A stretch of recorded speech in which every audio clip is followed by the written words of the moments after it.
So I've been thinking about it, and it turns out I have a lot in common with triads. We're both simple, incredibly effective in any situation, and desperately begging to be recognized. So today we're going to recognize triads, but do it in a musical way that you're never going to forget, because pattern recognition is all about how we're rocking the guitar. Rocking the D'angelico Deluxe SS today, and what we're going to do, it's going to sound like this.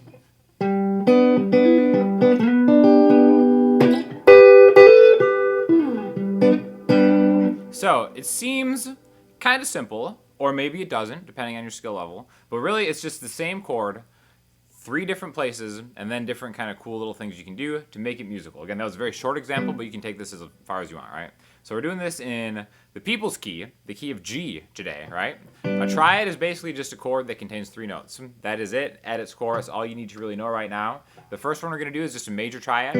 Looks like this: pointer finger, 3rd fret on the B string, middle finger, 4th fret on the G string, ring finger, 5th fret on the D string. So this is our root note. This is a G, where your ring finger is. We're going to take its major 3rd, right, which is a B, and then its 5th, which is a D. Now, no matter where you root this, it's going to be a major chord. So this is G major, G sharp major, A major, A sharp major, B major, C major, so on and so forth, right? So this is a movable shape that we can always kind of find and locate anywhere you know the name of a root note, all right?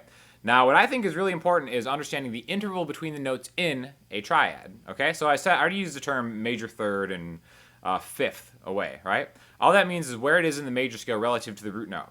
Okay, so we could go through scales like, here's a G major scale. Some people really respond well to that kind of teaching. Some people don't, right? So for the people that don't, all we need to know is a major 3rd is 4 frets higher on a guitar, or 2 whole steps higher. All right, so this is going to be how we're going to navigate from this triad to this triad. Same chord, but technically what's called an inversion. An inversion is where the root note is not the lowest note in the chord. Okay, what I mean by that is, so again, this is a G, a B, and a D. Now I said, to get from the root note to its major 3rd, you go 4 frets higher. 1, 2, 3, 4. So now our ring finger is right here. If we have that same shape like this, but we switch our middle finger and our pointer finger, that's going to give us the same chord. This is still a G major chord. G major, G major.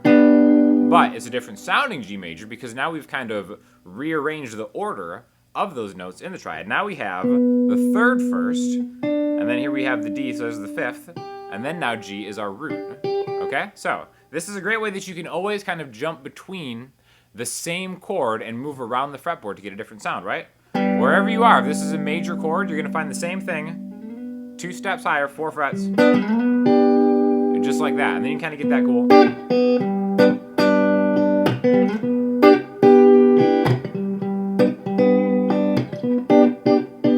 That's just playing one chord, but it's a way to kind of, fancy it up and make it a little more interesting instead of just playing like G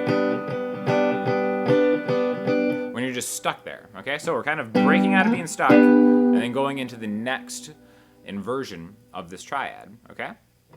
So again, all it is, you just track your ring finger from here to here. Just get used to just moving 4 frets higher. No matter where you are, you could have like a G to A progression. It doesn't even matter, if we're in the key of G or whatever. We can go G to A.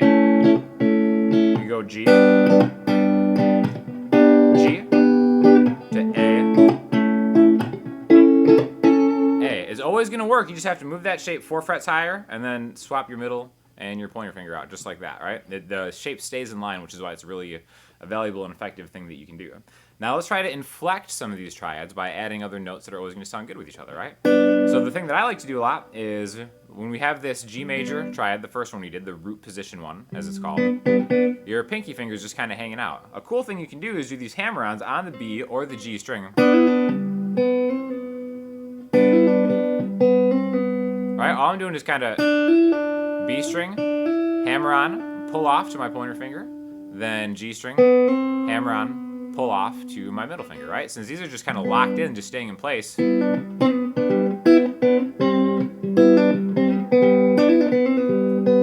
Just kind of different saucy things you could do to help you get recognized, just like I'm desperately trying to do right now by increasing my watch time, by talking more and more, and having less and less content until we get to the next inversion right here, and let's do something saucy here. Pinky is still a free agent.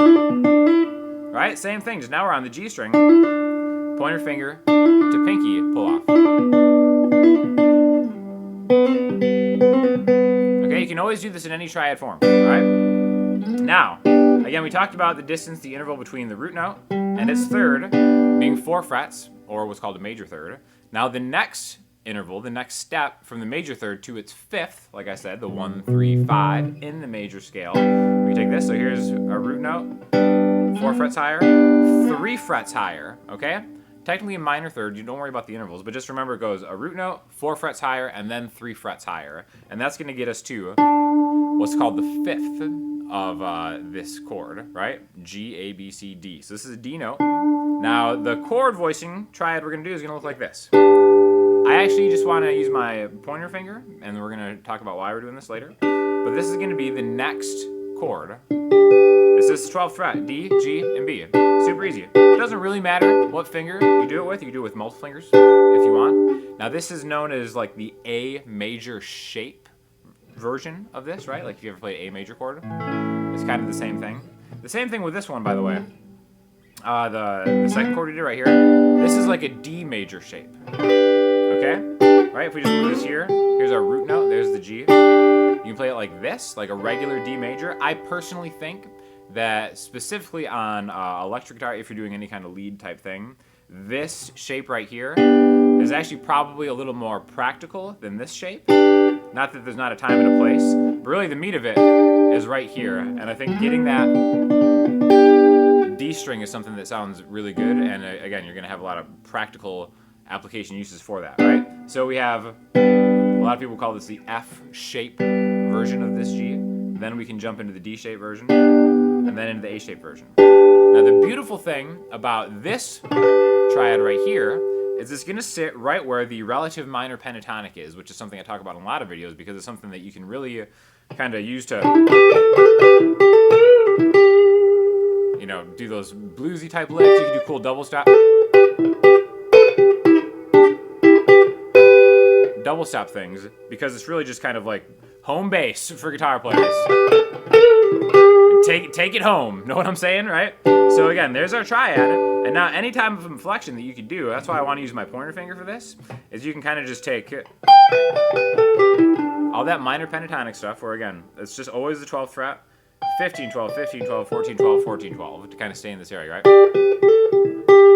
Anything you want to do here, you can add on top of this triad and then come back home, okay? So we have 3 different chord voicings essentially that are different inversions. We have the root position, we have 4 frets higher to its first inversion, 3 frets higher, albeit with a different finger maybe, to the next inversion. And then we can really take this all the way past the octave to do the same thing, 12 frets higher, to end up on a higher G, okay?